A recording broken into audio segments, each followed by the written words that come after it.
အ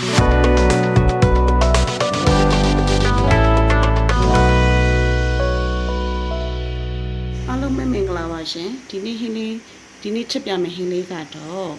ဘာရင်းနဲ့ချက်ပြမလဲဆိုတော့ပဲလေးပြုတ်ထားရရှင်ပဲလေးကိုအမဲအယိုးနှုတ်လေးနဲ့လေအဲ့ဒါလေးနဲ့ရေချိုလေးဟင်းချိုလေးချိုပါမယ်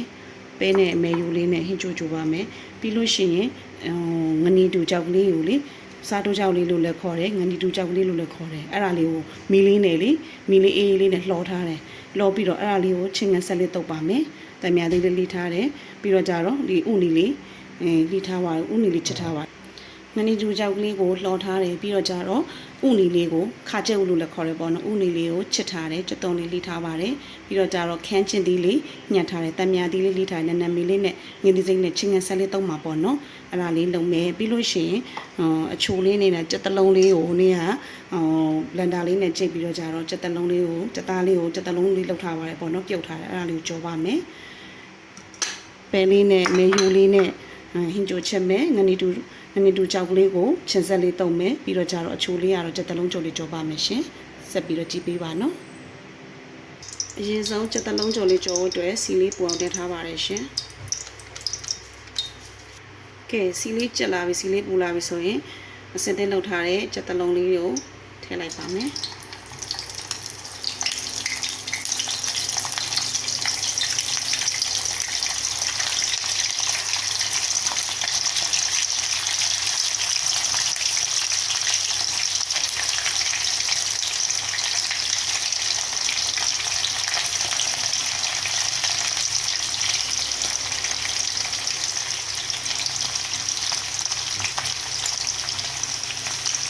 ပြထားလိုက်ပါအောင်မယ်ကြွလာပြီဆိုမှတစ်ဖက်ကိုလှမ်းပါမယ်ရှင်ချစ်တော်နေ့လည်းကဘာလေးချက်ကြလို့ရှင်ဒီနေ့ကတော့ပြင်မာလေးလေးနည်းနည်းပါပါတယ်မိုး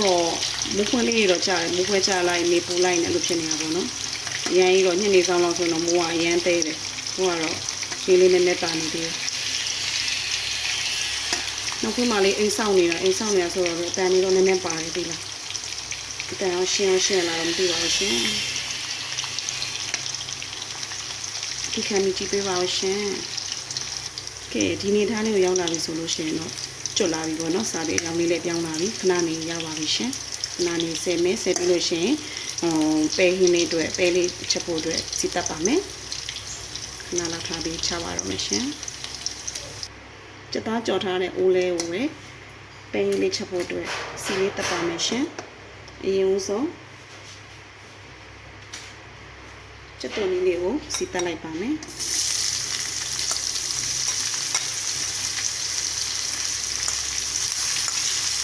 စီအောင်အနေနဲ့ပဲထည့်ထားရရှင်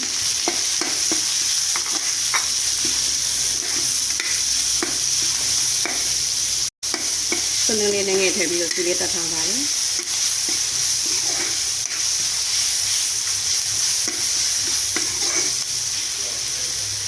ကဲကြက်တုံမြူလေးရဲ့ချင်းလေးရဲ့ထောင်းထားတာလေးကိုထည့်လိုက်ပါမယ်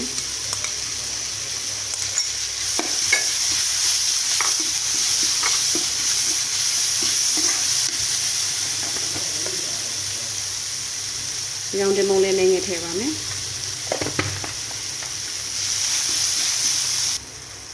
မဆလာလေးအနေငယ်ထည့်ပါမယ်ရှင်ကဲစီလေးတက်တာရပြီဆိုလို့ရှိရင်မဲယိုးနုလေးတွေထည့်လိုက်ပါမယ်။တို့အရင်ဆုံးလုံးပါမယ်ရှင်။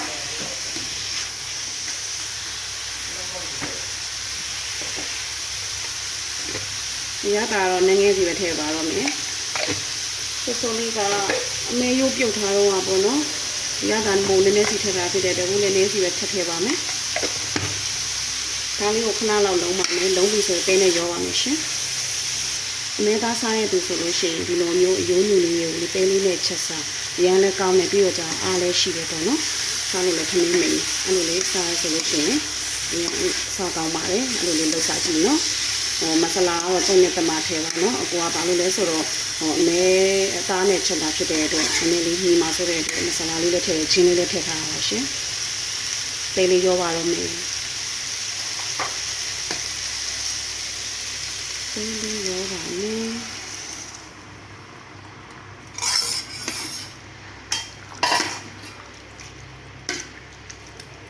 ခဏလောက်ပဲထားလိုက်ပါဦးမယ်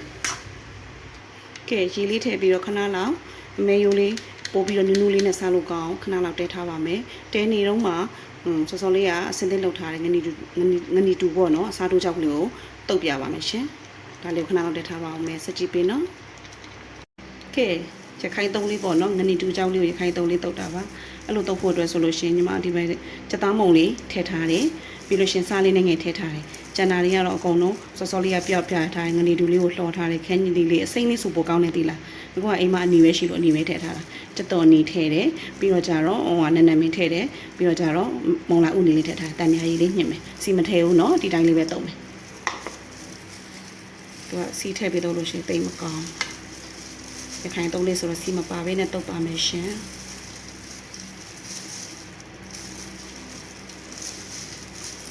တန်မြာကြီးလေးနဲ့ချင်းငဆက်ကလေးပါ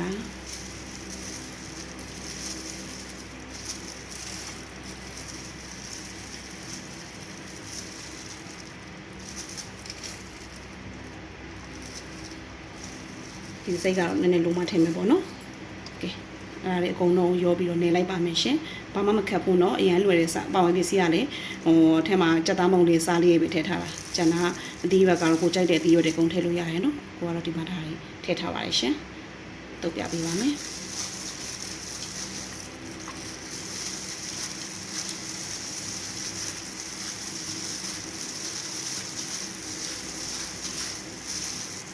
စက်သားလေးကိုလေရခိုင်တုပ်စားလဲကောင်းနေပြီလားနောက်နေ့ကျမှစက်သားလေးတုပ်ပြပေးအောင်ကိုကတော့ပဲဟင်းလေးနဲ့လိုက်အောင်အေးလေးပြေအောင်အမြန်တက်လေးနဲ့ပါချင်တက်လေးပါအောင်ချင်းရဆက်ဥနီတုံးလေးတုပ်ပြပေးတာပါရှင်ငနီတူနဲ့ဥနီလေးနဲ့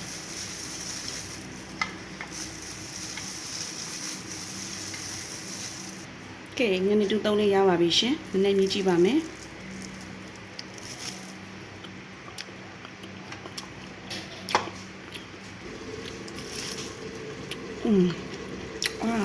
ရန်ကောင်းပါတယ်ဆက်ဆက်လေးနဲ့ပါဆက်ဆက်လေးနဲ့ချင်းကန်ဆက်လေးရန်ကောင်းပါတယ်ရှင်ပကံလေးနဲ့ထည့်ပြပေးမယ်ကဲငနီတူရခိုင်တုပ်ချင်းကန်ဆက်ကလေးရပါပြီရှင်ကဲပဲဦးလေးကိုပြမယ်နော်ပဲလေးလည်းနှက်တော့မယ်ပဲလေးလည်းနှက်ပြီးမဲဦးလေးရပြီဆိုဟင်းလေးပြင်ဆင်ပြပါမယ်